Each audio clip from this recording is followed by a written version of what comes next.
Welcome back, everybody. Today, I'm going to teach you how to fix Elementor not loading on WordPress. If you've been struggling with Elementor refusing to load or showing a blank screen when you try to edit your pages, this guide will help you resolve the issue quickly and get back to building your site. First, log in to your WordPress admin dashboard. Once you're in, navigate to Elementor in the left sidebar and click on Settings. This will take you to the main settings page where you can configure various aspects of how Elementor operates on your site. Next, click on the Advanced tab at the top of the settings page. This section contains more technical options that can help troubleshoot loading issues. Here, look for an option called Switch Editor Loader Method. This is a crucial setting that changes how Elementor loads its editor, and it often resolves loading problems caused by conflicts with your server configuration or certain plugins.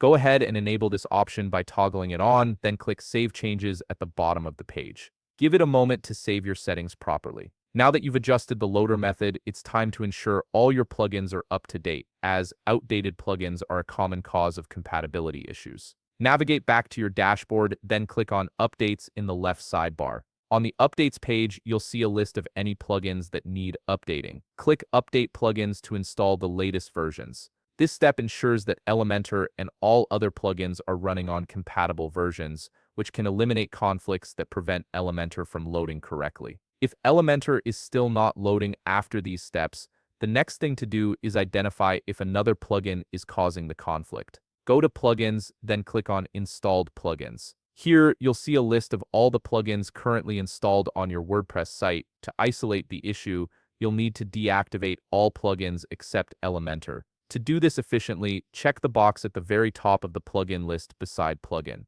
This will select all your plugins at once. However, before proceeding, uncheck the box next to Elementor to keep it active. Now from the Bulk Actions dropdown at the top, select Deactivate and click Apply. This will deactivate all selected plugins while leaving Elementor running. Once you've deactivated the other plugins, try loading Elementor again. If it works now, you've confirmed that one of those plugins was causing the conflict. You can then reactivate your plugins one by one to identify which specific plugin is causing the problem. Once you find the culprit, you can either look for an update, find an alternative plugin, or contact the plugin developer for support. And that's how you fix Elementor not loading on WordPress. By switching the editor loader method, updating your plugins, and isolating conflicts through deactivation, you should be able to get Elementor working smoothly again. If you found this video helpful, please leave a like, subscribe, and see you in the next video.